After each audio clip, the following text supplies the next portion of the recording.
possibilidade de revisão do benefício previdenciário mediante aplicação da regra definitiva do artigo 29, incisos 1 e 2 da Lei 8.213/91, quando mais favorável do que a regra de transição contida no artigo 3º da Lei 9.876/99, aos segurados que ingressaram no regime geral de previdência social antes da publicação da referida Lei 9.876 de 99, ocorrida em 26 de novembro de 1999. Há 10.417 casos sobrestados.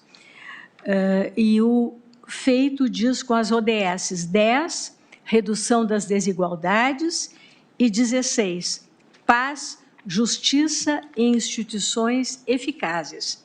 O julgamento foi iniciado em sessão virtual com o seguinte registro.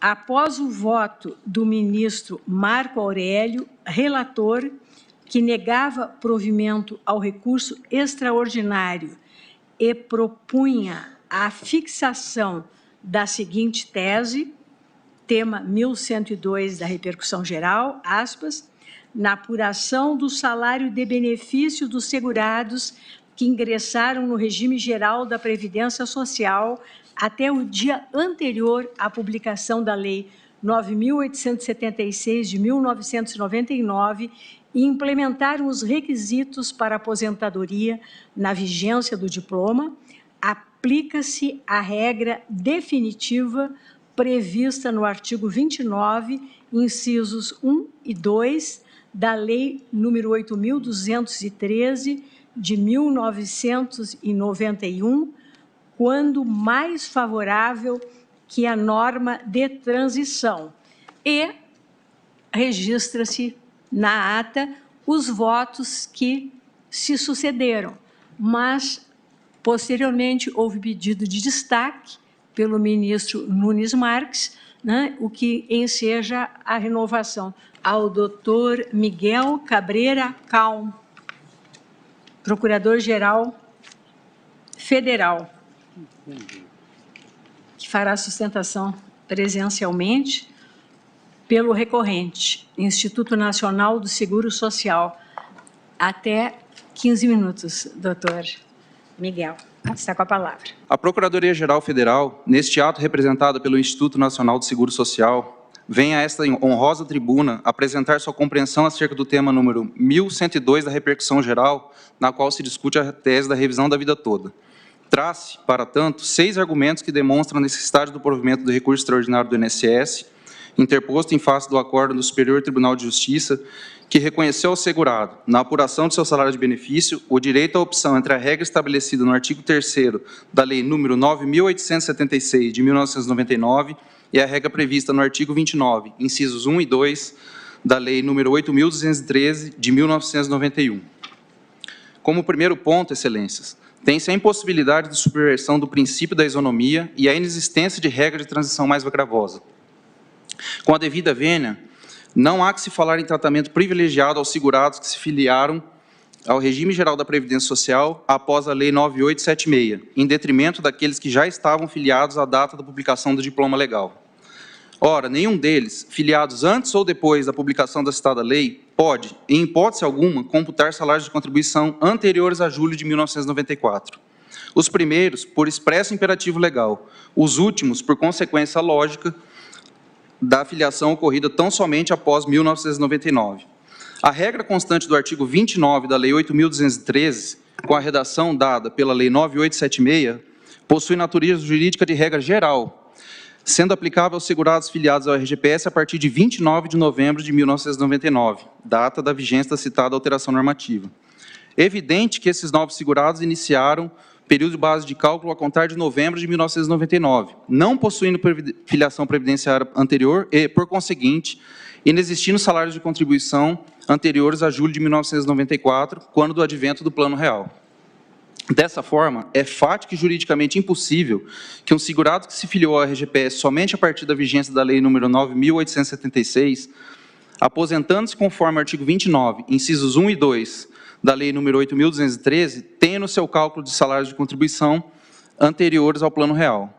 Já a regra contida no artigo 3º da Lei 9.876, que só se aplica a segurados filiados até 28 de novembro de 1999, possui como limitador expresso do cálculo a competência de julho de 94, pois se trata da única situação em que segurados tenham salários de contribuição anteriores ao Plano Real. Na verdade, existe uma única regra, que é aplicada a todos os segurados, sejam eles filiados ao RGPS antes ou após a vigência da Lei 9.876, qual seja, para o cálculo do salário de benefício, somente serão computados os salários de contribuição a partir de julho de 1994. Sob essa perspectiva, a regra é universal e concretiza o princípio da isonomia. Como segundo ponto, excelências, traz-se a própria motivação da alteração legislativa expressa na exposição de motivos do projeto de lei número 1527 de 1999, de onde se originou a Lei 9.876. Trata-se de uma opção legislativa amparada não só em questões jurídicas e na própria Constituição, mas especialmente em aspectos técnicos, financeiros e econômicos. O escopo, em nosso sentir, muito razoável, foi o de evitar dificuldades operacionais intransponíveis causadas pelo cômputo de contribuições previdenciárias anteriores à implementação do Plano Real, num período notoriamente conhecido pela instabilidade econômica que tornava precário o equilíbrio atuarial projetado a médio e longo prazos. Note-se que a pretensão de se projetar o período contributivo para além de 1994 não se encontra amparada em nenhum dispositivo legal específico. No modelo anterior, somente eram considerados os últimos 36 salários de contribuição do segurado, e por isso já não atingiam os salários anteriores à competência de julho de 94 para os segurados que requereram os benefícios a partir de julho de 1997. Registre-se ainda que esta regra esteve prevista na própria Constituição Federal, na redação original de seu artigo 202, até o advento da Emenda Constitucional número 20 de 1998. O terceiro ponto, excelências, trata da baralhada correlação deste caso com a jurisprudência do direito ao melhor benefício. O direito ao melhor benefício consiste na faculdade ofertada ao segurado de escolher a melhor prestação previdenciária na situação de preenchimento dos requisitos a mais de um benefício previdenciário. É dizer, implementados todos os requisitos legais para sua concessão por mais de uma fórmula legal, cabe ao INSS conceder a melhor prestação, que, por certo, será a maior renda mensal. Nesse contexto, o direito ao melhor benefício não se amolda à revisão da vida toda, pois o segurado não tem o direito de computar salário de contribuições anteriores a julho de 1994 no cálculo do salário de benefício, uma vez que tanto a regra constante do artigo 29 da Lei 8.213, quanto a regra do artigo 3º da Lei 9.876 não autorizam um cômputo do salário de contribuições anteriormente ao Plano Real, e nem mesmo o texto originário do artigo 29 da Lei 8.213 garantia esse cômputo. É de se atentar, portanto, que o direito ao melhor benefício não permite a combinação de aspectos mais benéficos de cada lei, com vista à criação de regimes híbridos. Também não se verifica agressão a legítimas expectativas dos sujeitos de relações jurídicas antigas, aplicando-se novos critérios. A lei nova, quanto aos que já eram filiados em última análise, ampliou o período de cálculo e permitiu o descarte de 20 menores salários de contribuição. O recorte de julho de 1994, portanto, foi necessário para permitir a inclusão de tais segurados na nova sistemática, em um momento de reestruturação do sistema previdenciário, estiado em uma profunda reformulação econômica e estabilização da inflação. Como quarto ponto, excelências, salienta-se que o princípio da contributividade não impõe ao legislador que todos os salários de contribuição do segurado sejam utilizados para o cálculo do salário de benefício. No ponto, destaca-se, mais uma vez, que até o advento da emenda número 20 de 1998, o próprio texto constitucional estabelecia o cálculo do salário de benefício, considerando os últimos 36 salários de contribuição em média aritmética. Por outro lado, o artigo 195, parágrafo 5º da Constituição, estabelece o princípio da pré-existência de fonte de custeio, ou o princípio da contrapartida, que impõe a necessária indicação de fonte de custeio antes da criação ou majoração de benefícios. Quinto ponto. Até o advento da Lei nº 9.876, os segurados do RGPS não tinham a possibilidade de computar, para fins de cálculo do seu benefício previdenciário, períodos de contribuição anteriores aos últimos 4 anos de trabalho. Somente 5 anos após a edição do Plano Real, excelências, com a estabilização monetária e econômica, é que o RGPS passou a ter condições mínimas, em termos financeiros e atuariais, aptas a suportar o pagamento de benefícios que considerassem não apenas em um curtíssimo espaço de tempo, adstrito aos últimos anos da vida laboral do segurado, mas todo o histórico de contribuições vertida por determinado segurado, para o cálculo da média das suas 80% maiores contribuições. Ou seja, a partir do momento em que o legislador optou, com base em estudos minuciosos, pela reestruturação do sistema previdenciário e estabeleceu um limite temporal para fins de cálculos dos benefícios, plausível e estiado em questões técnicas e econômicas, afastá-lo para garantir um benefício mais vantajoso, atentaria contra as pilastras de sustentação do equilíbrio financeiro e atuarial do RGPS, previstas no artigo 201 da Constituição. Ademais, cabe salientar que o marco temporal estabelecido pelo legislador ordinário foi expressamente incorporado ao ordenamento constitucional pelo artigo 26 da Emenda Constitucional número 103, de 2019, a conhecida Nova Previdência, que reafirmou a exclusão do período contributivo anterior a julho de 1994 na apuração do salário-benefício, evitando-se a recontratação pela sociedade brasileira de períodos inflacionários de triste memória. Como sexto ponto, e já encaminhando para o final, para além dos argumentos jurídicos, fundamental apresentar as consequências práticas da possibilidade de utilização dos salários de contribuição anteriores ao período de julho de 1994 no cálculo dos salários dos benefícios previdenciários. Consoante nas notas técnicas apresentadas, levando-se em consideração apenas os benefícios previdenciários ativos, estima-se que o custo mensal a ser suportado pela Previdência Social totalizaria cerca de 2 bilhões de reais mensais.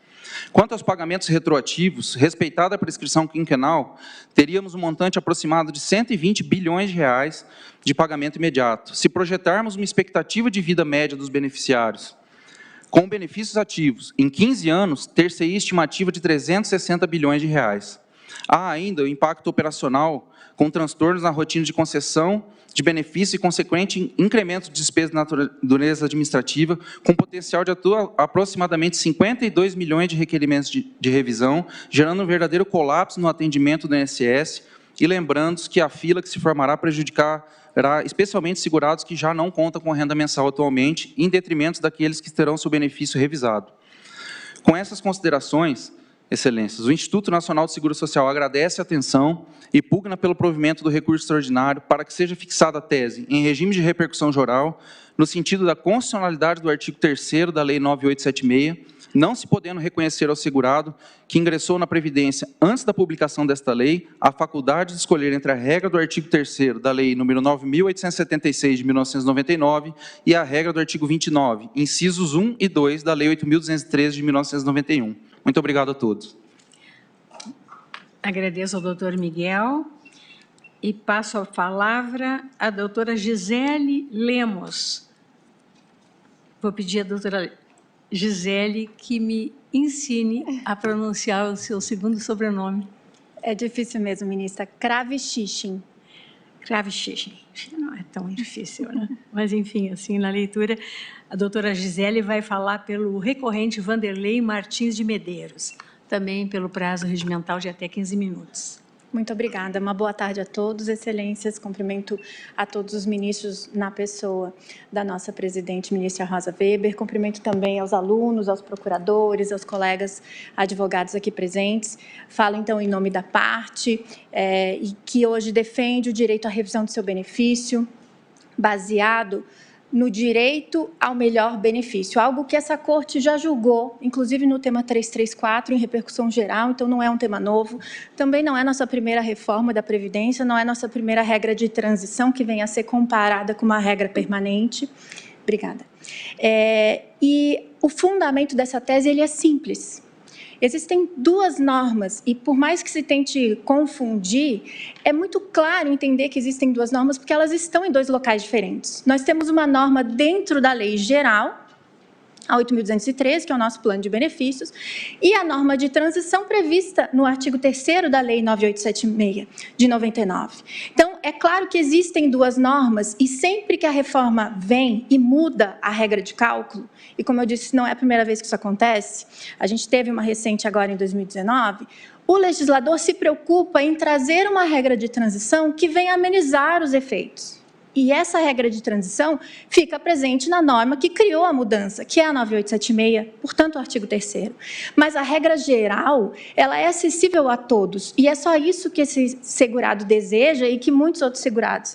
Mas esse direito, ele não é interessante para todos, como quer fazer parecer o INSS quando apresenta esses números já diferentes do primeiro estudo, agora muito maiores, né? E que acaba tentando influenciar a corte com os efeitos econômicos. Mas o que a gente tem que ter em mente é que, primeiro, as pessoas, apesar de aposentadas após 99, com essa nova regra, a gente tem a decadência, o prazo de 10 anos, que já faz com que muitas revisões não sejam mais possíveis. A gente está trabalhando de 2012 em diante. Além disso, como bem destacou o INSS dessa tribuna, só após 2019 a gente já não tem também a mesma regra de cálculo. Agora é uma regra única prevista no artigo 26 da EC, diferente do que existia anteriormente. Por isso que não cabe mais para quem vem se aposentar depois de 2019. Então, nós temos um pequeno grupo de pessoas de 2012 a 2019 que podem ter esse direito. Além disso, contribuintes individuais que faziam aquele escalonamento de pagamento, que não podiam começar a pagar no teto como é hoje, também não vão ter benefícios. Pessoas que contribuíam durante toda a sua vida querem ver o reflexo que a lei lhe garantiu, que é todas as contribuições poderem ser integradas, inclusive previsto no parágrafo 11 do artigo 201, que foi incluído pela emenda 20 de 98. Então, nós temos uma regra que mudou a forma de cálculo em 99 e a emenda 20, que trouxe o equilíbrio financeiro atuarial, sim, mas que passou a garantir no parágrafo 11 o direito de que os salários sejam usados para fins de contribuição e que tenham um reflexo no benefício. O legislador da época, baseado já nas mudanças constitucionais da emenda 20, trouxe esse reflexo de todo o período contributivo, não por engano, mas como garantia, já baseada na alteração constitucional, de que as contribuições têm que ter, sim, reflexo nos benefícios. Esse cálculo, por mais que o INSS queira dizer que é difícil de se fazer, tem sido feito com programas de cálculo que custam R$ 80 por mês. É um cálculo simples de se fazer. Não vai beneficiar todos, mas garante ao trabalhador brasileiro o reflexo do seu direito, da sua contribuição, do seu trabalho de uma vida inteira no benefício que ele vai receber. Essa revisão, como eu disse, e como vem sendo já estudado, não atinge mais do que 10%, no máximo 15% de segurados desse pequeno grupo, né, de 2012 a 2019. Então, aqui a gente tem alguns pontos. Primeiro, que já foram decididos por essa corte. Direito ao melhor benefício, o direito o reflexo do benefício da contribuição dentro do benefício. Na questão do direito econômico, claro, existe alguma alteração, alguma despesa, sim, mas ela é mínima e ela tem fundo de custeio. Por quê? Porque o que se deseja aqui é a aplicação das contribuições dentro do benefício. Então, Excelência, a parte vem clamar aos ministros da Corte, acreditando na justiça e, ainda mais, né, esperançosa, tendo em vista os 6 votos já favoráveis proferidos no plenário virtual, de que se mantenha a decisão a favor da revisão da vida toda e que seja mantido a tese já afirmada pelo relator, o ministro já aposentado, ministro Marco Aurélio. Obrigada, Excelência. Falo aqui em nome do Instituto Brasileiro de Direito Previdenciário, um instituto que estuda técnica e cientificamente o direito previdenciário no Brasil. Nós estamos diante dessa tese que se chama revisão da vida toda. Falam da tese como se fosse algo muito grande. Nós estamos falando de um direito de exceção.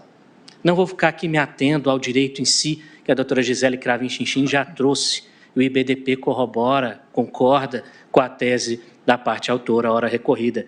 Mas esta tese, Excelência, ela já é uma tese de exceção. Nós estamos discutindo uma regra de transição. Uma regra de transição que veio para beneficiar aqueles que seriam prejudicados. A exceção seria quem? Aqueles cujos salários anteriores ficaria maior. Então, já é uma tese de exceção. Não tem esse impacto orçamentário todo, como se prevê. E nós hoje analisamos a Previdência Social, ainda mais a Seguridade Social, sob o ponto de vista muito estritamente, do ponto de vista econômico, financeiro e atuarial. E nós temos que preocupar em relação a isso. O IBDP tem uma preocupação com isso em nossos congressos, em nossos estudos. Até que ponto o interesse público deve superar o privado? O IBDP entende que sempre, desde que na medida do chancelado pela Constituição Federal. Mas nós temos que nos preocupar também com a imagem do sistema. O sistema está sendo deteriorado. O sistema está sendo desmotivado desde o início das reformas previdenciárias, e isso vem acarretando ali uma redução drástica das contribuições sociais destinadas aos sistemas. Parece que o Estado, Excelência, em momento algum, busca incentivar a filiação, busca incentivar o cuidado com o sistema. Pelo contrário, ele abre reformas da Previdência cujo slogan seria reformar hoje para garantir o amanhã. Depois abre para acabar com os privilégios. Privilégios? Nossa Previdência está em último lugar de um estudo feito por uma organização internacional da qualidade de vida gerada com benefício material. Os nossos benefícios na Previdência Social não geram uma qualidade de vida suficiente. Foi a empresa Statistics que gerou esse estudo e que está à disposição de todas as vossas excelências. Então, nós estamos discutindo não de um direito simples, puro, de pessoas que estão querendo se aproveitar ou de ter ali um privilégio, que é o nome dado. Elas querem ter um privilégio, serem separadas, mas sim discutindo não só a situação do direito material em si, como também essa interlocução, essa intervenção do direito público, porém não chancelado pela Constituição, neste caso, por um problema que, muitas das vezes, nós não analisamos. A Seguridade Social, no artigo 193, ela prevê ali a união de Seguridade Social, Previdência, Assistência e Saúde, e a Seguridade Social terá como base o primado do trabalho e como objetivo o bem-estar e justiça social. Se dentro de um regime de repartição simples, onde pessoas solidariamente contribuem para o sistema e eu não posso utilizar a proporção de contribuição a esse sistema, haveria justiça social? Haveria justiça social em simplesmente ficar o tempo todo atacando o sistema, em deixar o INSS sem servidores, e hoje vi falar, por exemplo, que vai ter um impacto operacional. Até quando o Estado brasileiro vai aceitar esse tipo de discussão na ineficiência do sistema previdenciário? Nós estamos hoje com uma autarquia pública sucateada, sem servidores, demorando 100, 200, 500 dias para conceder um benefício, ministro Barroso.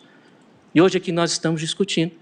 Vai ter um impacto operacional. Por que antes não se pensou em não interpretar tão extensivamente, restritivamente, essas normas previdenciárias? Em momento algum, a Lei 9876 obriga que o segurado tenha que contar só com as contribuições de 94 para cá. Ela dá uma regra de transição, notoriamente uma regra de transição, e a regra geral é qual? Da vida toda. A mesma regra que foi adotada na emenda 103, a reforma da Previdência. Então, nós não podemos simplesmente, na intenção do IBDP, simplesmente achar que vai gerar um prejuízo, vai gerar um ataque, o INSS vai quebrar. Não vai. Eu tenho o costume de dizer para os nossos alunos, o dia que a Seguridade Social quebrar, Excelência, vai ser o menor dos problemas do nosso Estado. Será o menor dos problemas do nosso Estado. E nós temos que tomar esse cuidado, por quê? Porque se nós ficarmos o tempo todo só olhando para o orçamento, só olhando para a despesa e receita, infelizmente o sistema vai ruir.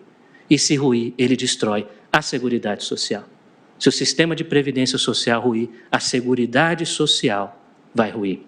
E sobre também a revisão, indo para o caminhar da finalização da minha fala, como a doutora Gisele Cravinchinchi já trouxe para vocês, nós temos aí algumas exceções. O cálculo que o INSS apresentou nos autos, ele deixou claro ali que é um aumento próximo de 4% no valor dos benefícios. Mas não se prestou atenção que 4% em cima do valor do teto. 83% dos segurados da Previdência Social recebem até 2 salários mínimos. 4% de 2 salários mínimos hoje dá R$ 96. Estamos falando de impacto? Sim, mas quantas pessoas terão direito a isso? Nós não sabemos. Primeiro, que só terão direito aqueles que se aposentaram antes da reforma da Previdência e dentro dos últimos 10 anos, porque depois disso a decadência se operou, como bem decidiu essa Corte.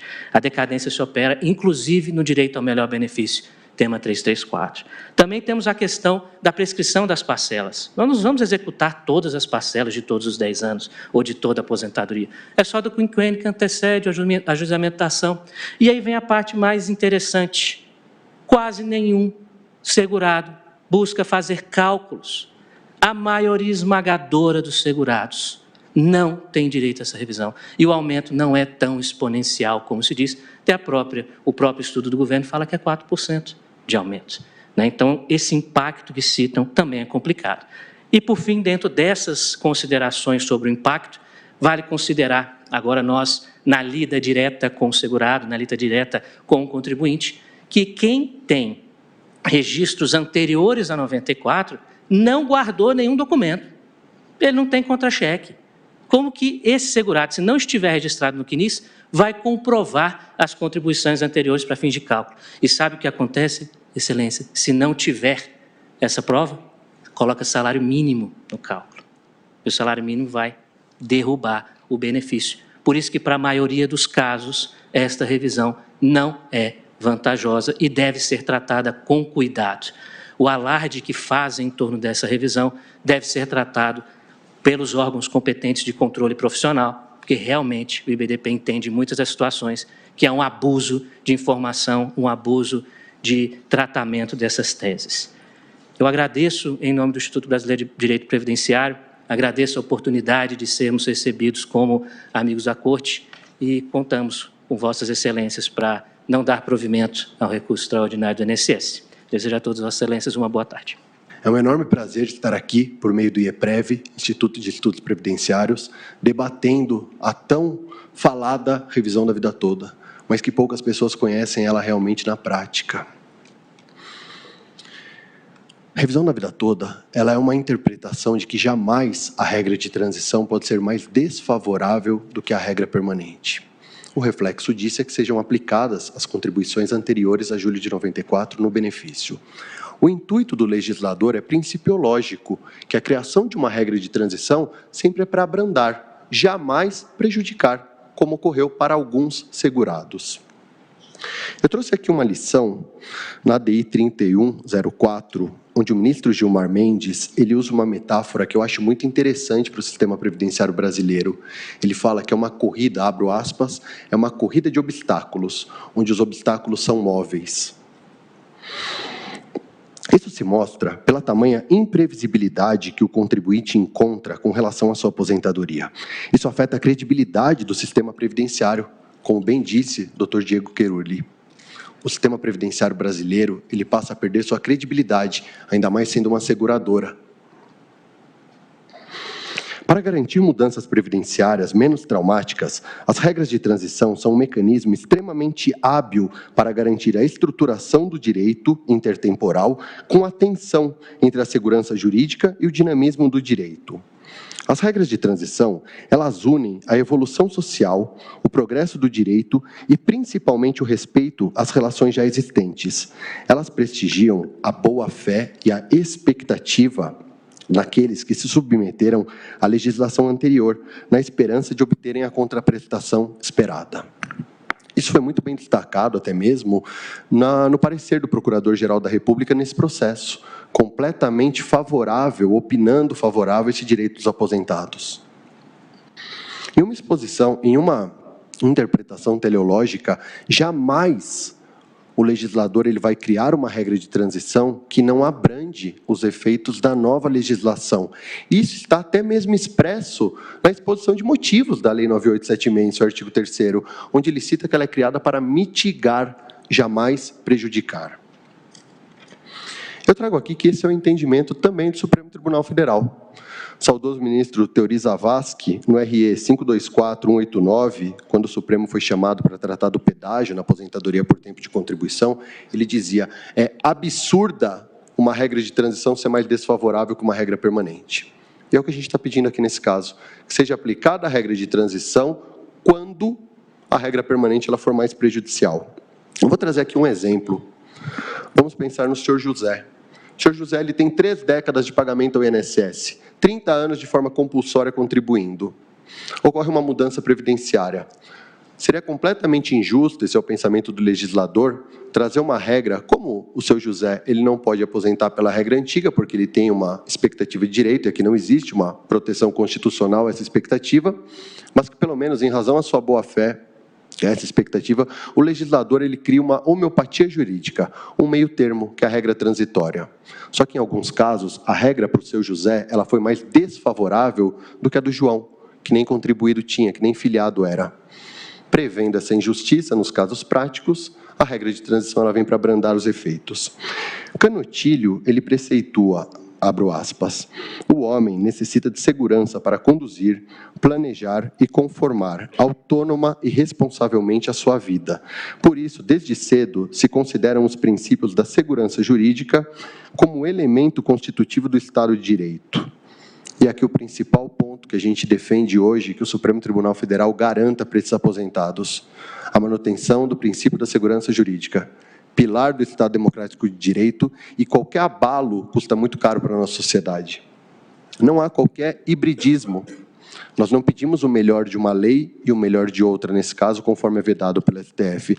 Nós não pedimos que o STF legisle nesse caso, porque o legislador ele não foi omisso. Ele foi expresso. Houve custeio, houve contribuição, e essas contribuições elas foram descartadas. É também respeito ao princípio da isonomia, prestigiado no sistema previdenciário. Aqui nós trazemos, já consolidado pelo Supremo Tribunal Federal, consolidado pelo STJ no tema 999, e consta no parecer do Procurador-Geral da República, respeito ao melhor benefício, onde existem duas situações na mesma regra que seja aplicada a mais vantajosa ao segurado, conforme ocorre agora na Emenda Constitucional 103. Nós temos 5 regras de transição, uma regra permanente é aplicada que seja mais vantajosa, desde que ela esteja dentro da mesma regra. Agora a gente queria conversar um pouquinho sobre o impacto econômico, que hoje, aqui na tribuna, nós ouvimos o valor de 360 bilhões de reais. No processo foram juntados os valores de 46 bilhões de reais, e, mesmo assim, nós contrapomos aqueles valores porque eles tratam de suposição, conforme expressamente está escrito na nota técnica, que ela supõe de que cada 2 aposentados, um entraria com ação.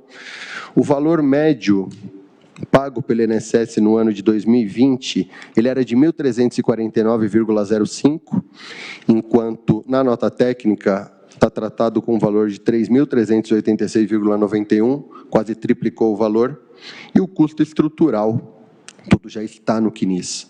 O que o Dr. Diego Querulli trouxe é muito importante. Quando o INSS ele diz que tem um custo estrutural, ele não existe. Já estão todas as contribuições no Cadastro Nacional de Informações Sociais. As anteriores a 82 que não estão, é uma obrigação do autor juntar, jamais do INSS, conforme todos os processos ajuizados. Aqui, nesse valor de 360 bilhões, foi um valor muito midiático. Eu acho interessante ser feita uma nota técnica com dinheiro público, onde o INSS paga 36 milhões de benefícios hoje. Só que ele coloca nessa nota técnica para uma ação de exceção que caberia para 52 milhões de brasileiros. 70% dos números inflados pelo INSS são de benefícios cessados e suspensos. Isso está no item 7 da nota técnica, onde ele coloca que mais de 36 milhões e 900 mil beneficiários ajuizariam essa ação.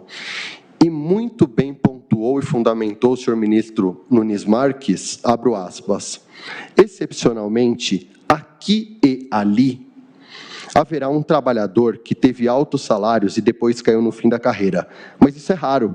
O normal é que o trabalhador tenha maiores remunerações quando está mais velho e com mais tempo de serviço. É exatamente isso. Revisão da vida toda, ela é para exceção, é para um número restrito de pessoas, porque o normal na nossa vida laboral é que nós começamos ganhando menos e ao longo dos anos passe a ganhar mais. Por isso, é uma ação de exceção.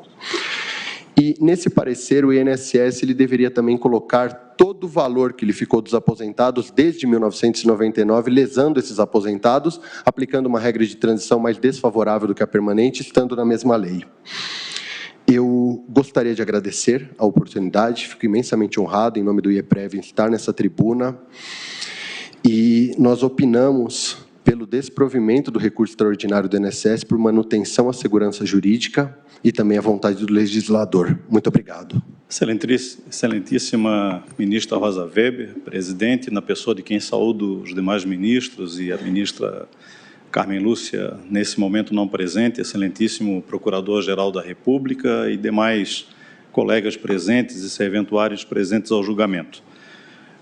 A FENASPES é uma entidade que representa os servidores do INSS, né? E o seu interesse em participar desse julgamento é exatamente para sublinhar determinados aspectos, determinados princípios que norteiam o regime previdenciário brasileiro, também princípios constitucionais que, a nosso ver, incidem sobre essa matéria e que nos parece que vem sendo, pelo próprio INSS, esse é o sentimento dos servidores, solapados ano após ano. Eu diria que talvez os servidores, tanto quanto os segurados, são dos que mais sentem a obrigação de aplicar normas legais sabidamente inconstitucionais. E esse é um dos casos que nos parece bastante gritante. E cito os princípios da contributividade, princípio da causa suficiente, que me parece que aqui incide diretamente. Se há benefício, há de haver contribuição. Mas esse excelso pretório também definiu que o inverso é o contrário. Aliás, que o contrário também vale, não é isso? Houve contribuição, há de haver um benefício.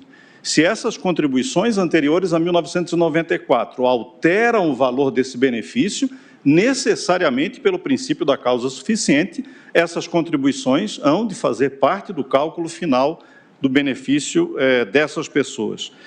Princípios do tratamento isonômico entre os iguais, nós estamos falando aqui de pessoas que contribuíram para o INSS e que fundamentalmente estão na mesma situação, sejam eles ingressantes anteriormente a 99 ou posteriormente a 99, diante do mesmo modelo previdenciário, recebendo valores que podem ser diferentes. E daí faço aqui uma ressalva ao que disse o ilustre procurador do INSS, afirmando que, em relação àqueles alcançados pela regra posterior a 1999, não há contribuição anterior.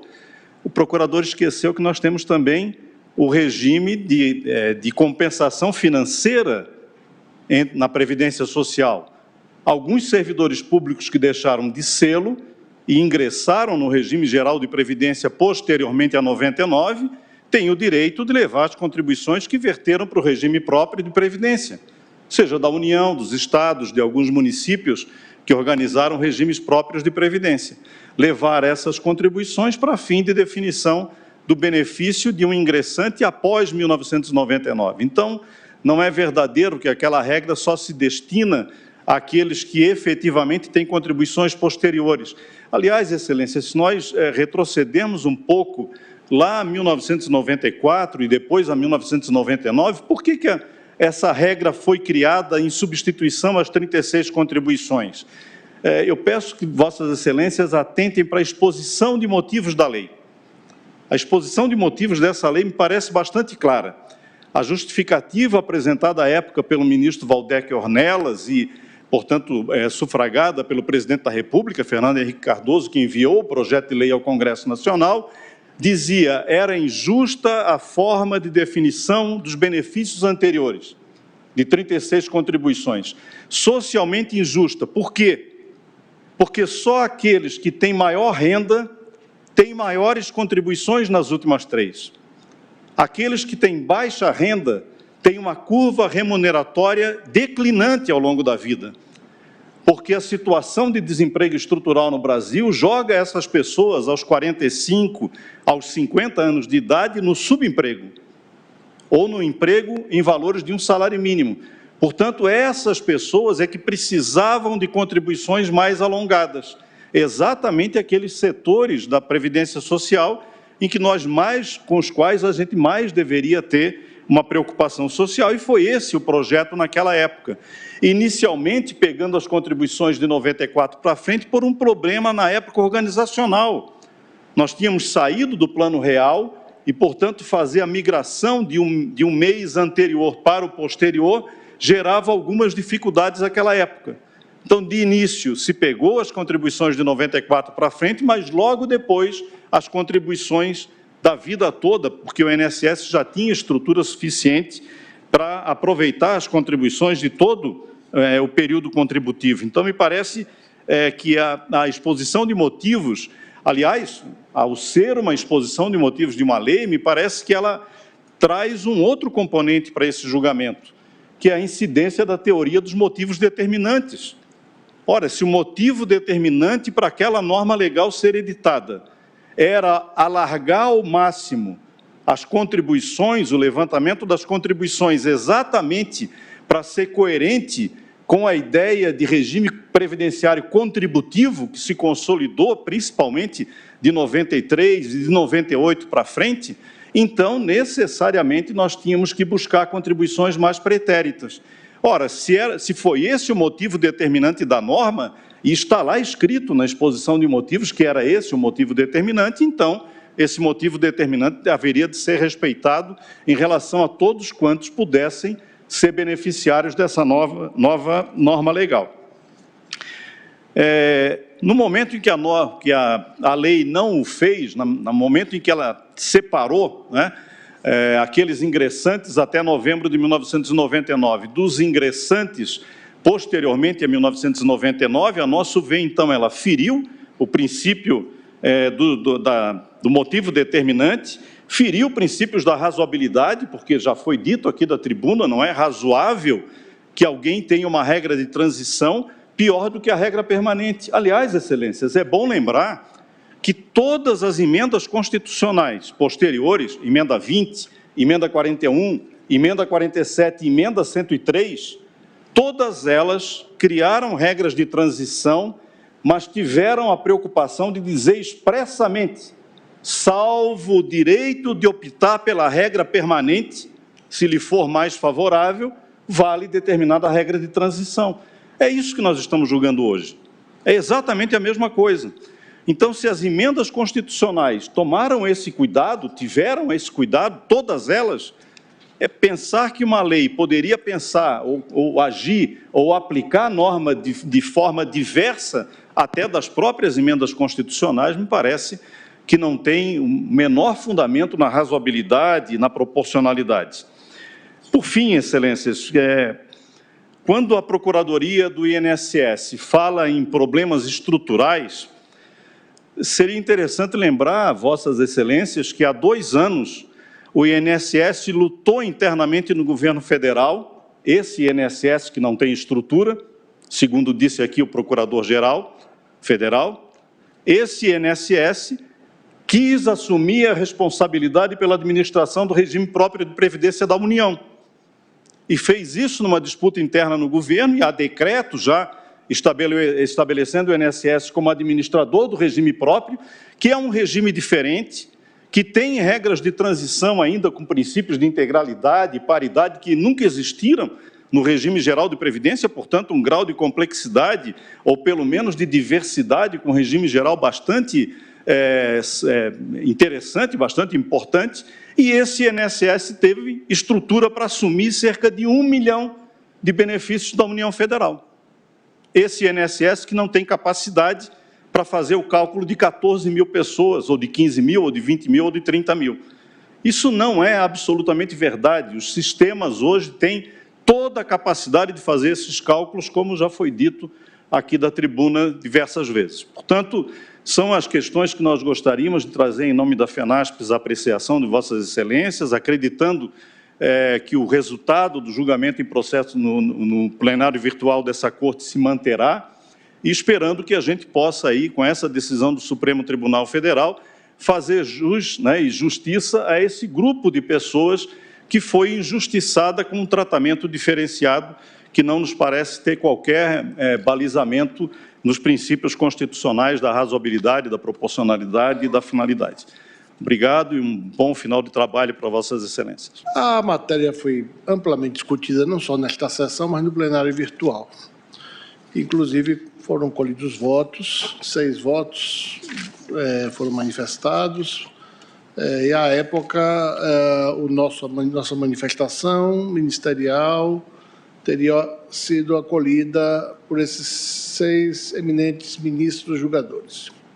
Mas, repetindo aqui, em pequena parte, a nossa sustentação oral, fixo que o objeto deste julgamento é a aplicação da regra definitiva em detrimento da regra transitória pelos filiados que ingressaram no regime geral da Previdência Social até o dia anterior da publicação da lei nova, quando mais favorável ao contribuinte. No âmbito do regime geral da Previdência Social, alterações legislativas são comuns para acompanhar a evolução da realidade social e garantir, desta arte, a sustentabilidade do próprio sistema previdenciário, que deve se adaptar, por exemplo, a novos dados sobre o aumento da expectativa de vida dos indivíduos. Nesse contexto, sobreleva a importância das regras transitórias, cuja finalidade é disciplinar a preservação de antigas situações ou relações jurídicas, diante da introdução de novos parâmetros normativos, diversos dos até então vigentes, dos quais decorra a situação menos favorável ao beneficiário de regime jurídico anterior. No presente caso, segundo a exposição de motivos do projeto de lei 1527 de 1999, do qual se originou a Lei 9.876 de 99, considerando-se que o período a contar a partir de julho de 94 coincide com o período do Plano Real, a intenção do legislador, ao criar a regra transitória, foi a de mitigar os efeitos da regra permanente.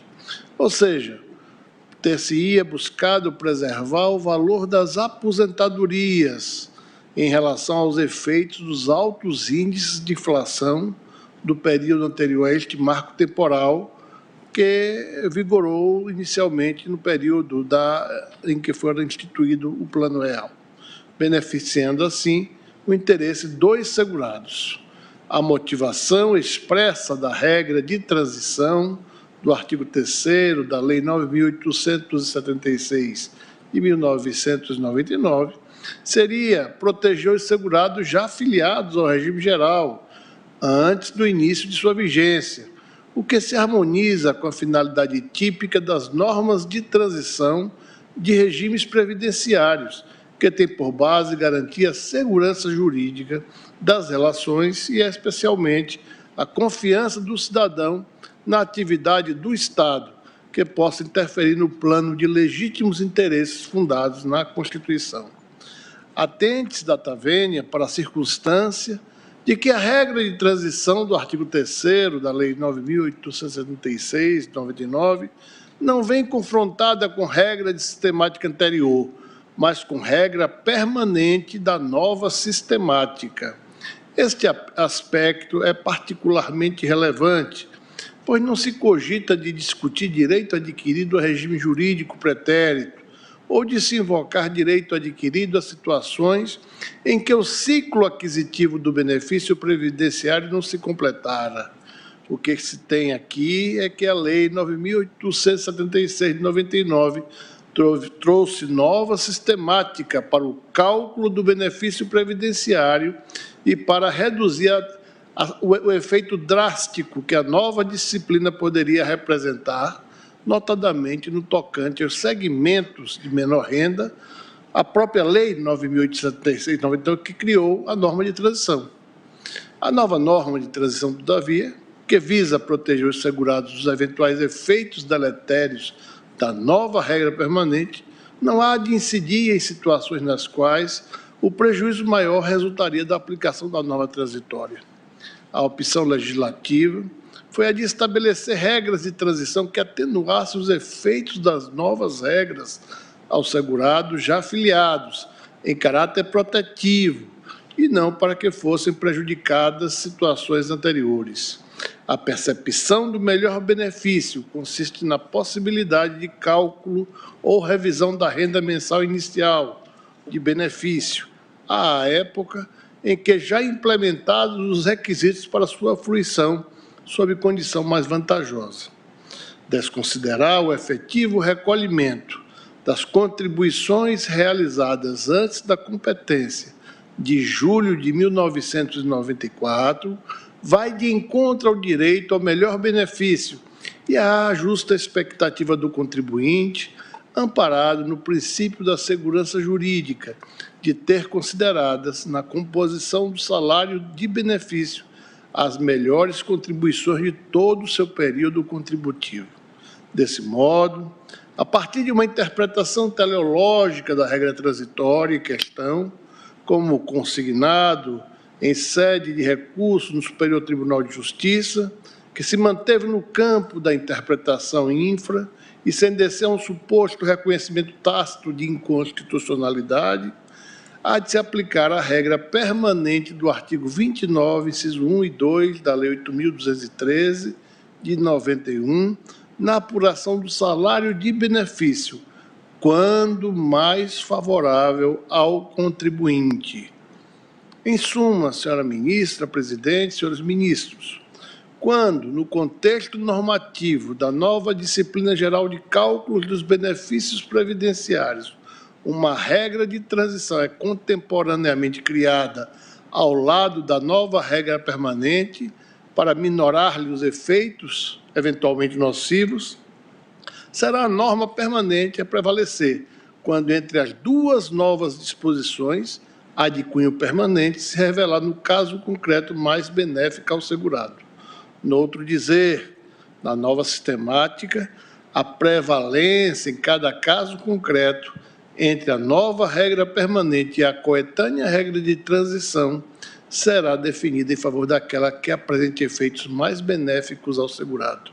E, no caso concreto, o recorrido é beneficiário da aposentadoria por tempo de contribuição, tendo ajuizado a ação pleiteando a revisão do seu benefício, oportunidade em que requereu que fossem computados os salários referentes a todo o período contributivo, e não apenas aqueles vertidos após julho de 94.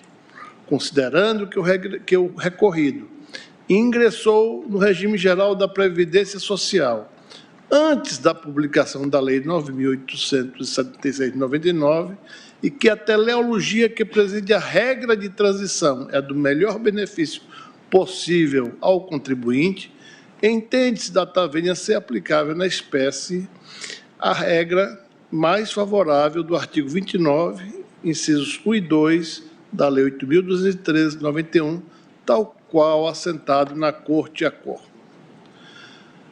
Não é demais registrar, Egrégia Corte Suprema Brasileira, que, como dizia Jorge Forbes, em obra jamais que vintenária, uma vaca sabe que é uma vaca e o que deve fazer, mas o ser humano depende de uma bula para viver. A nossa bula é a Constituição, a nossa bula são as leis do país, e nós precisamos preservar essa segurança jurídica exatamente com a Constituição e com as leis.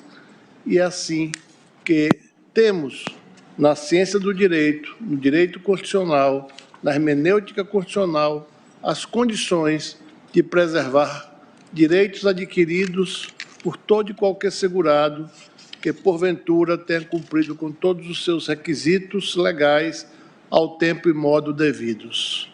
Nesse aspecto, manifesta-se, ao final, este Procurador-Geral da República pelo desprovimento do recurso extraordinário e, considerados a sistemática da repercussão geral e os efeitos do julgamento deste recurso em relação aos demais casos que tratem ou venham a tratar do tema 1102, sugere-se a manutenção da tese fixada pelo Superior Tribunal de Justiça, ou seja, abro aspas, aplica-se a regra definitiva prevista no artigo 29, inciso 1 e 2 da Lei 8.213 de 1991, na apuração do salário de benefício, quando mais favorável que a regra de transição contida no artigo 3º da Lei 9.876 de 99, aos segurados que ingressaram no regime geral da Previdência Social até o dia anterior à publicação da Lei 9.876 de 99. Fecho aspas. Senhora Presidente, senhores ministros, agradeço a atenção e esta é a defesa, a sustentação oral que o Ministério Público Federal tem a apresentar nesta oportunidade. Muito obrigado. Sem embargo dos judiciosos fundamentos consignados pelo eminente relator, peço vênia para apresentar voto divergente, pois reputo relevante as razões recursais deduzidas pelo Instituto Nacional do Seguro Social. Em primeiro lugar, observe que o acórdão recorrido provém da primeira sessão do Superior Tribunal de Justiça, ou seja, de órgão fracionário da Corte. Aquele colegiado deferiu assegurado que já era afiliado ao regime geral de previdência social antes da publicação da Lei 9.876 de 99, o cômputo de todo o período contributivo, inclusive o anterior a julho de 1994, afirmando ser-lhe inaplicável a expressa disciplina do artigo 3º da Lei 9.876 de 99.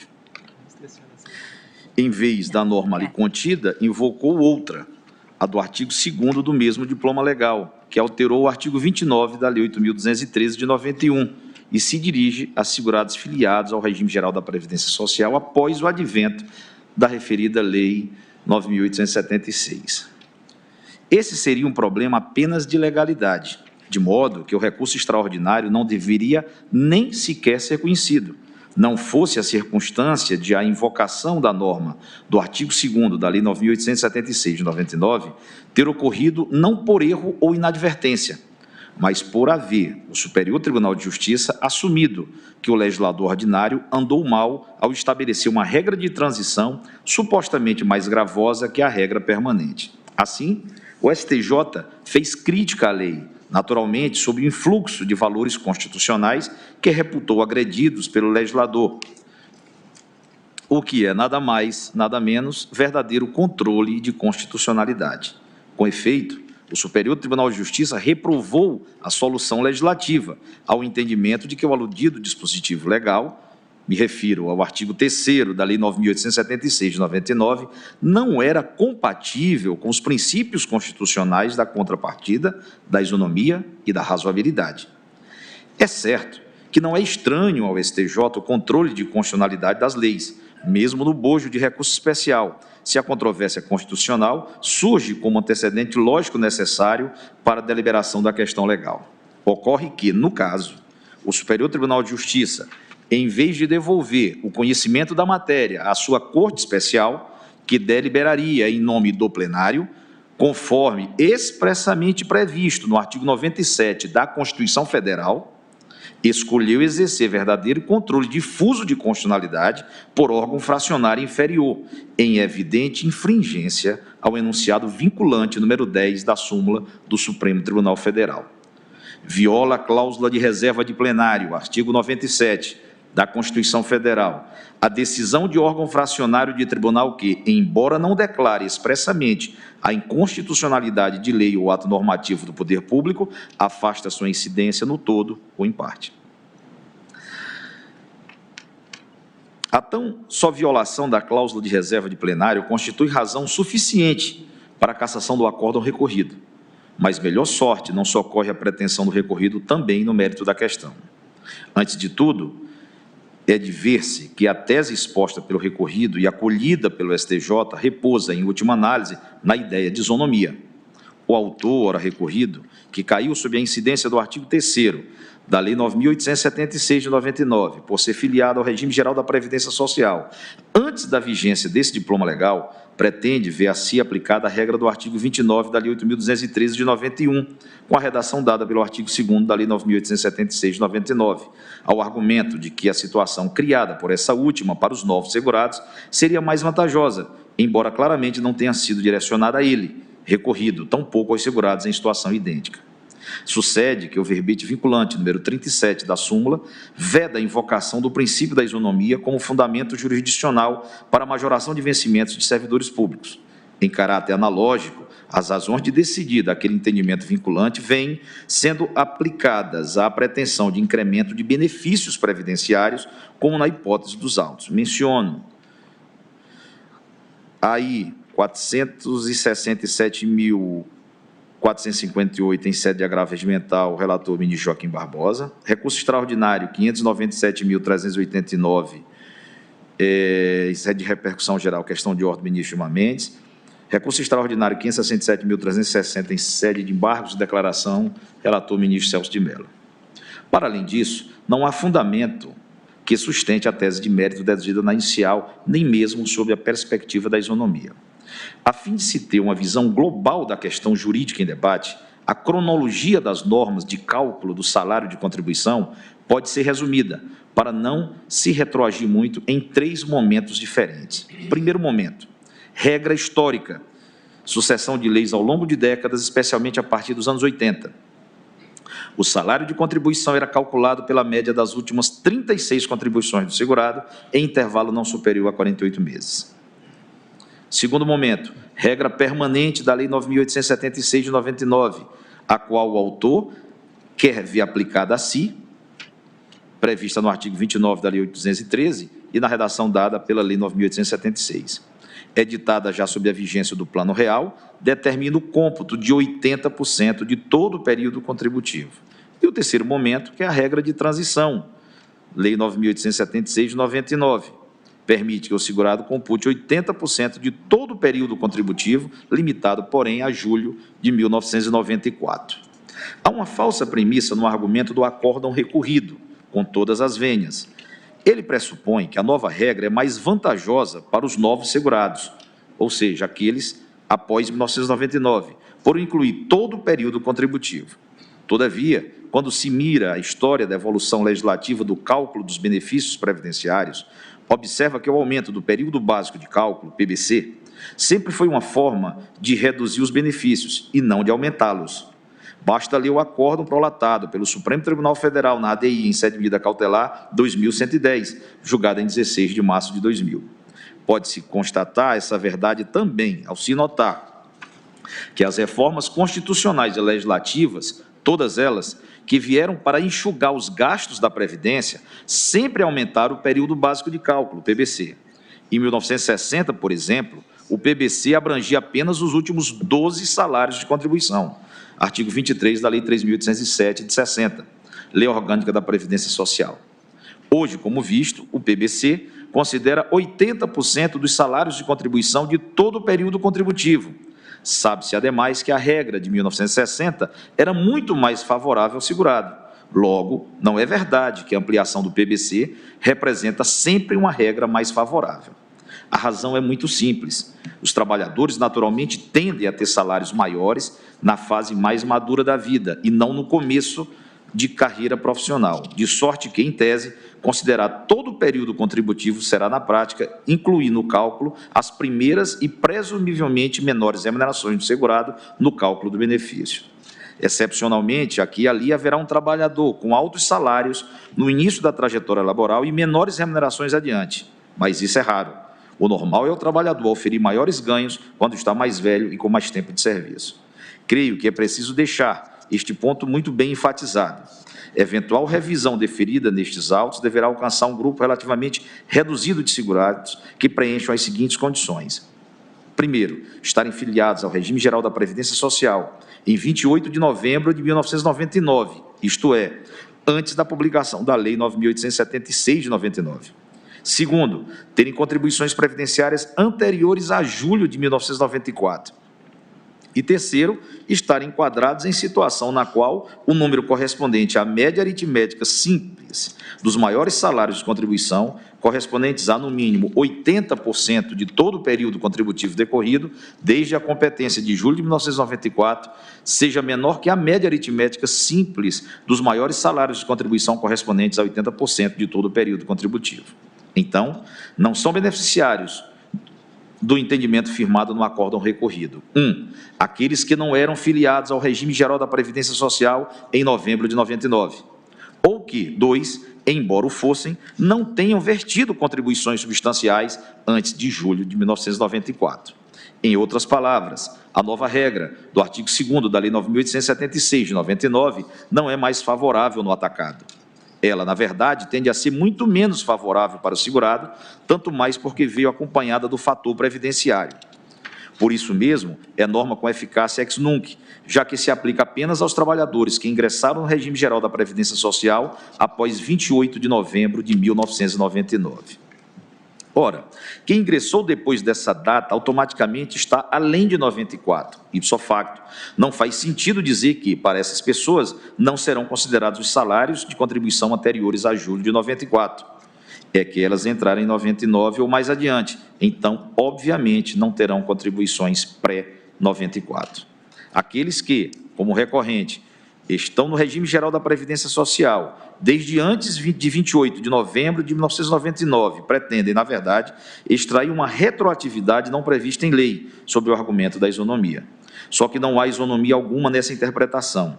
Os que ingressaram depois de 1999 terão PBC todo dentro do Plano Real. Os que ingressaram antes querem usar a regra posterior para que se computem salários de contribuição pré-Plano Real. Isso não é isonomia, data vênia, mas sim interpretação casualmente interessante para alguns segurados, que se acham em posição bastante peculiar, aqueles que, ao longo da vida laboral, tiveram maiores salários no começo e não no fim do PBC. Vale ressaltar que o marco de entrada em vigor do Plano Real não foi escolhido por acaso pelo legislador de 1999. A questão foi a estabilização da economia, que dependia fundamentalmente do processo de desindexação dos preços. Era preciso zerar o jogo econômico, eliminando as recíprocas influências de aumentos de preços, salários, aluguéis, benefícios, etc., que alimentavam o loop inflacionário. A ampliação do período básico de cálculo, PBC, promovida pela Lei 9.876, de 99, respeitou esse marco, que foi o Plano Real, tanto para os que já eram filiados ao regime geral da Previdência Social, quando da sua edição, como para os que vieram a se filiar depois. A regra de transição mostra-se necessária, considerados trabalhadores antigos, porque eles tinham, de fato, contribuições anteriores a 94. Quanto aos novos, pós-99, era decipiendo mencionar que não se considerariam contribuições anteriores a 94, afinal, eles não tinham, por óbvio, tais contribuições. É desse aparente esquecimento do legislador, na verdade, apenas decorrência de uma regra lógica trivial implícita que o recorrente pretende extrair a suposta isonomia. Tendo em conta, ademais, que entre julho de 94, foi a época do Plano Real, e novembro de 99, ocasião em que foi editada a Lei 9.876 de 99, há mais de 36 meses, que é o PBC antigo, a regra de transição não piorou em nada a situação dos que já eram segurados da Previdência em 1999. A pretensão de projetar-se o período contributivo para quem, de julho de 1994, não encontra amparo em nenhum diploma legal específico, nem mesmo na Lei 9.876 de 99, artigo 2º, o qual se dirige a quem entrou no regime geral de previdência depois de 99, não sendo, na mera e infundada tese de inconstitucionalidade, o marco temporal estabelecido na norma de transição. Ressalto, a propósito, que a alegação de inconstitucionalidade do artigo 2º e do artigo 3º da Lei 9.876 de 99 já foi rechaçada pelo Supremo Tribunal Federal no julgamento da medida cautelar na ADI 2111. Em adição, importa ter presente que a retroação do PBC, para quem daquele limite temporal e econômico que foi o Plano Real, se revela violadora, ela sim, do princípio da razoabilidade. O dispositivo impugnado, parte final do caput do artigo 3º da Lei 9.876, de 26 de novembro de 99, tem o seguinte teor, artigo 3º. Para o segurado filiado à Previdência Social, até o dia anterior à data de publicação desta lei, que vier a cumprir as condições exigidas para a concessão dos benefícios do regime geral de Previdência Social, no cálculo de salário de benefício será considerada a média aritmética simples dos maiores salários de contribuição, correspondentes a, no mínimo, 80% de todo o período contributivo decorrido desde a competência de julho de 94, observado o disposto nos incisos 1 e 2 do caput do artigo 29 da Lei 8.213 de 91, com a redação dada por esta lei.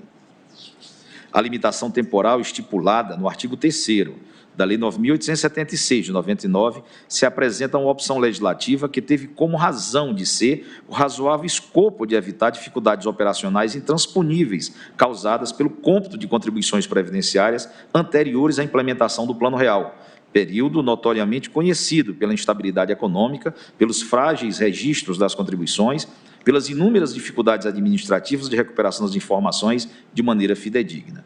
Tudo isso tornava precário o equilíbrio atuarial projetado no médio e no longo prazo. Tanto assim que a Emenda Constitucional número 103 de 2019 trouxe, em seu artigo 26, a previsão de que a competência de julho de 1994 seria igualmente adotada como uma referência mais remota do cálculo do período contributivo, até que a lei ordinária viesse a disciplinar o assunto, em verbis. Artigo 26.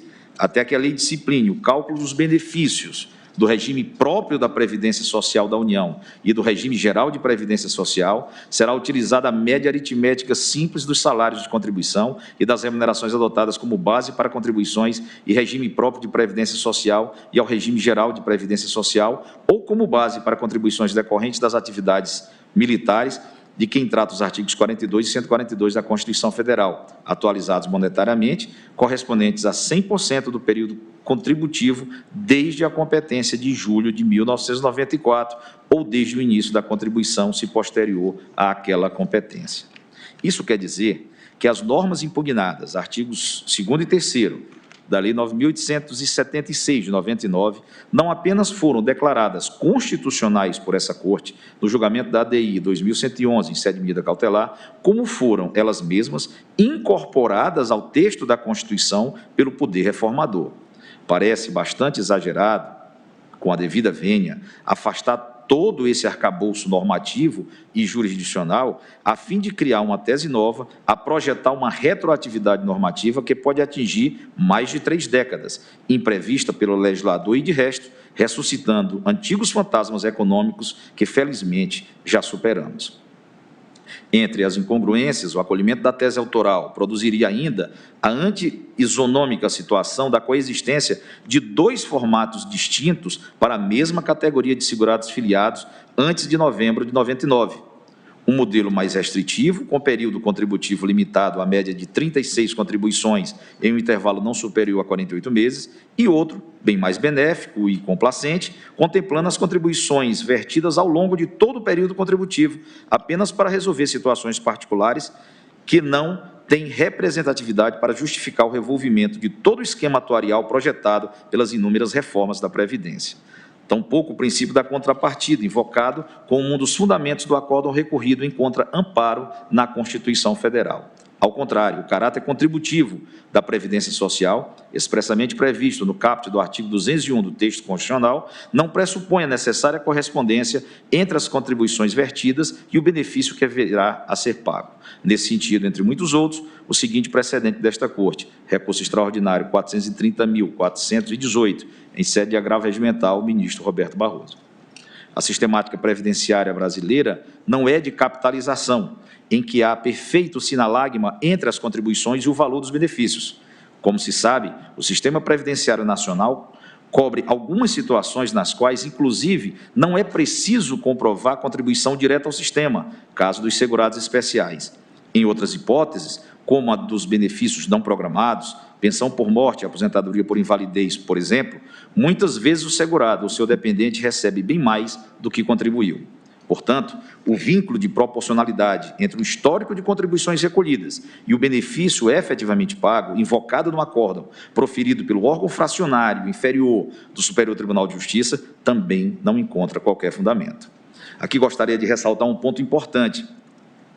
Estamos hoje testemunhando profundas transformações no mercado de trabalho em razão do advento das novas tecnologias da informação e da comunicação, as quais têm criado arranjos econômicos inéditos. Muitos jovens que hoje estão trabalhando em situação precária, como os chamados motoristas, entregadores de aplicativo e outros trabalhadores autônomos ligados entre si por algoritmos, não contam com cobertura previdenciária alguma. Enquanto isso, a revisão ora discutida abrange um grupo de segurados já cobertos pela Previdência, alguns até acima da média. Assim, o deferimento da medida produzirá impactos relevantes sobre o sistema, certamente dificultando a absorção de novos segurados, especialmente dos jovens a que me referi, os quais daqui a 30 ou 35 anos permanecerão à margem de qualquer proteção previdenciária mínima. Não custa lembrar que o acolhimento do pedido implicaria vultoso impacto econômico a ser suportado pela autarquia previdenciária no primeiro momento e, posteriormente, pelos novos segurados em sucessivas reformas previdenciárias que, de certo, se mostrariam necessárias. A Constituição, no caput do artigo 201, impõe o equilíbrio atuarial como elemento fundamental de toda a estrutura do regime geral de previdência social. E isso não pode ser perdido de vista na aplicação das normas constitucionais desse específico campo da inconstitucionalidade brasileira. Dados reunidos nesse processo sinalizam despesa da ordem de 46,4 bilhões de reais apenas para quitar o passivo decorrente das aposentadorias por tempo de contribuição no período de 2015 a 2029, nota técnica número 4.921 de 2020, da Secretaria da Previdência do Ministério da Economia. Tal valor seria substancialmente incrementado com o pagamento dos acréscimos incidentes sobre a pensão por morte e as aposentadorias por invalidez e por idade. Trago também outros argumentos de ordem administrativa e estrutural, que por si só, é bem verdade, não justificam o provimento do recurso, mas os registro em razão da sua veracidade. Do acolhimento da revisão ora pleiteada também decorreria impacto administrativo relevante, embora o grupo dos realmente beneficiados pela decisão não seja, imagino, tão grande assim. O certo é que se estima em dezenas de milhões de pedidos administrativos de revisão, muitos dos quais não teriam embasamento, mas precisariam de resposta. Isso tem potencial de colapsar o atendimento do INSS. Outro ponto que merece ponderação em termos práticos, cogitando-se a decisão favorável aos segurados, diz respeito às circunstâncias das remunerações anteriores a 94 não estarem bem documentadas na Previdência por várias razões. Tecnologias obsoletas da época, ausência de mecanismos eficientes de tratamento de dados, níveis baixos de exigências formais. O quadro pode implicar uma avalanche de ações judiciais voltadas a discutir a prova da existência ou não do direito à revisão, caso a caso, cujo custo provavelmente multiplicaria em muito o impacto esperado pela revisão em si. Por fim, e este é um ponto que considero de grande importância, não se deve menosprezar o efeito de uma possível decisão favorável sobre a inflação do país, é que as remunerações anteriores a 1994, ano do implemento do Plano Real, ao serem corrigidas para os dias de hoje, trarão embutidos os altos índices inflacionários daqueles anos de descontrole dos preços, o que recrudesceria um fantasma que já considerávamos extinto. Ao amparo desse conjunto de razões, reiterando as venhas ao eminente ministro relator e aos que pensam de forma diversa, apresento o voto divergente, porquanto, seguindo o que decidiu o Supremo Tribunal Federal no julgamento da ADI 2111, entendo compatível com a Constituição Federal o caput do artigo 3º da Lei 9.876, de 26 de novembro de 99, sobretudo considerados os princípios da isonomia e da razoabilidade. Do exposto, dou provimento ao recurso extraordinário interposto pelo Instituto Nacional do Seguro Social para, reformando o acórdão do Superior Tribunal de Justiça, restabelecer integralmente a sentença de improcedência. É como voto, senhora presidente. Proclamo o resultado provisório no sentido de que, após o lançado o voto do relator, conforme consignado no plenário virtual e de acordo com o decidido pela Corte na questão de ordem que se apreciou o cômputo do voto do ministro que se afasta por aposentadoria e do voto do ministro Nunes Marques, que destacaram o feito no plenário virtual, no sentido do provimento do recurso extraordinário interposto pelo INSS para, reformando o acórdão do Superior Tribunal de Justiça, restabelecer integralmente a sentença de improcedência, foi suspenso o julgamento para continuidade amanhã. Amanhã recomeçaremos com o voto do ministro Alexandre de Moraes.